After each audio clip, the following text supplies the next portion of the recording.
Hello， 大家好，我是刘毅。今天我们做到黄豆芽炒粉条。先来尝点是什么味道？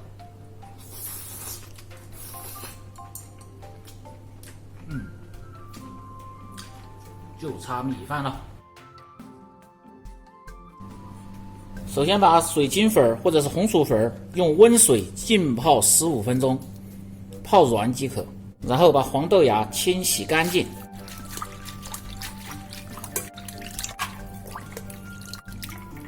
然后准备大蒜切成片儿，少许的姜切成姜片儿，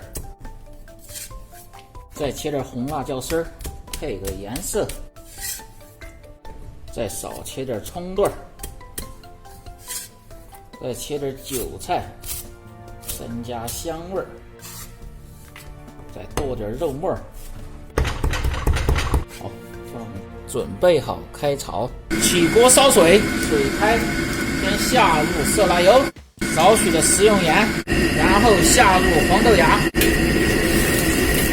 水开煮1分钟，然后下入水晶粉，水晶粉下锅再煮至1分钟，然后倒出控水。用凉水稍微冲一下，把锅烧干，锅上的油下锅，防止炒的时候粉条干锅。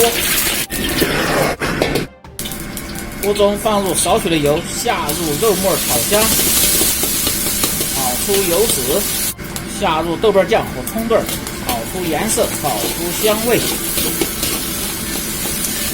放入提鲜的蚝油，炒香，然后放入料酒炒香。放入上色的老抽，放入1品鲜酱油，炒香。炒香过后，放入豆芽和粉条，翻炒。调味放鸡精、味精和少许的白糖，然后下入韭菜和红辣椒，大火翻炒一下。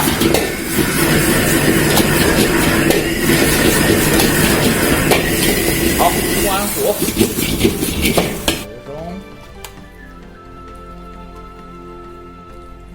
豆芽炒粉条就做好了，非常的下饭。家常做法，简单易学。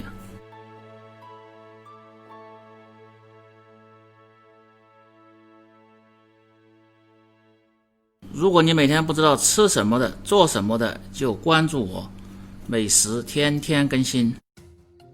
关注西瓜视频美食留意，这里总有你喜欢的美食的做法。感谢大家的支持。